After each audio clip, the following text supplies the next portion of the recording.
All right, we're back with Will J. Roberts, and we've had a great time talking about growing up in Sweetwater First Baptist Church and talking about Oklahoma Baptist University and Southwestern Seminary.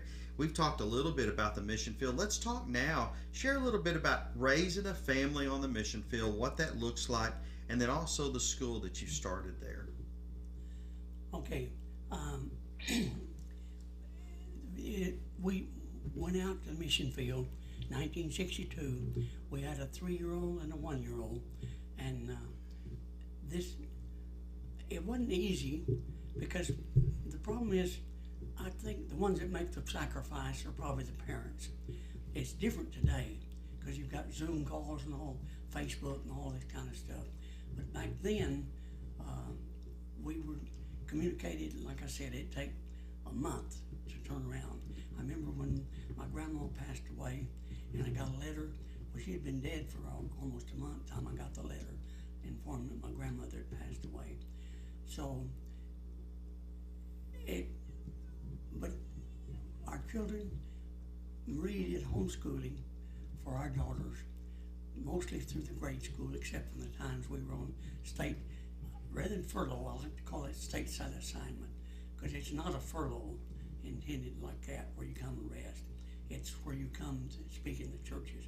And please get missionaries to come and speak in your churches. Let me just put in a little plug for that. A lady told me she had been a Southern Baptist, but she had joined Conservative Baptist or some other kind of Baptist before they had the missionaries to come. She said she'd never heard a missionary speak in her First Baptist Church. And that's sad. Get missionaries to come speak in your churches, please, pastors, because they're out there available. And so Marie taught the girls homeschooling. Fortunately, where we lived, we were able to have a horse. And it was an interesting thing because we had a big lawn, and that was our lawnmower, was our horse.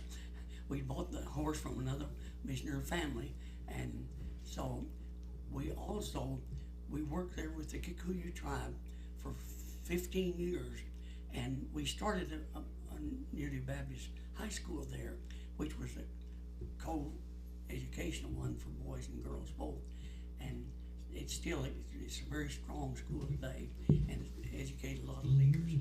Well, after we spent 4 more years then working all across the country of Kenya, and working as a co-director for stewardship and evangelism, worked closely with 2 nationals, and we traveled all over Kenya. And I was very instrumental in helping to start the Kenya Baptist Convention, which was the national organization. And in fact, one of the missionaries, Tom McMillan, co-missionary, he said, you've got to make missions your emphasis. If there's anything other than missions as emphasis, you've got it wrong kind of organization. So in organizing the convention there in Kenya in 1971, we made missions our emphasis, and we sent out a missionary, and they appointed me as treasurer. The nationals did, and as treasurer for the convention, and I served in that position for several years. Then after in 1984, we transferred to Tanzania, where we taught at the Baptist Seminary for 6 years. And I was the principal or vice principal most of all of that time. And Marie she taught women's department because the students came with their families and lived on campus. And we had about 100 students and their families on campus. Marie was campus nurse, and she would 24/7 caregiver. In fact, I remember a lady was going to have a baby, and so they come and knocked on the door, and she said, well, go and get her ready, and I'll be right down. Well, they came back and said, well, the baby's already here. So she got down there, and one of the ladies was holding the baby, but hadn't cut the cord, was waiting for Marie to cut the cord. So, but we taught there at that seminary. It was a blessing. In fact, some of the ones that are still alive are ones that were our students. And God is blessed So in our last 10 years there in Tanzania, we were what we called itinerant missionaries, where we started churches all over Tanzania. And of the churches today that have had our influence, it's in the hundreds. And we're just grateful that God allowed us. And thank you as Southern Baptists for the support, because other missionary groups struggle because the missionaries have to try to raise their own funds.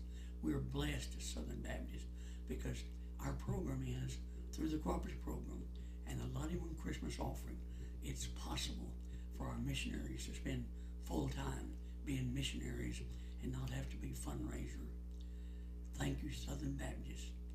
And I just wouldn't, the years that we had on the mission field, 38 total, was God was good to us. Remember, my motto is, love the people, tell them about Jesus, and learn their language. In other words, learn to communicate in the way that they understand. And that would be for you as pastors, is learn their language, but love them and tell them about Jesus. That would be good for us today as we take that lesson for us. So thank you for being a part of our podcast, and we will be back later on.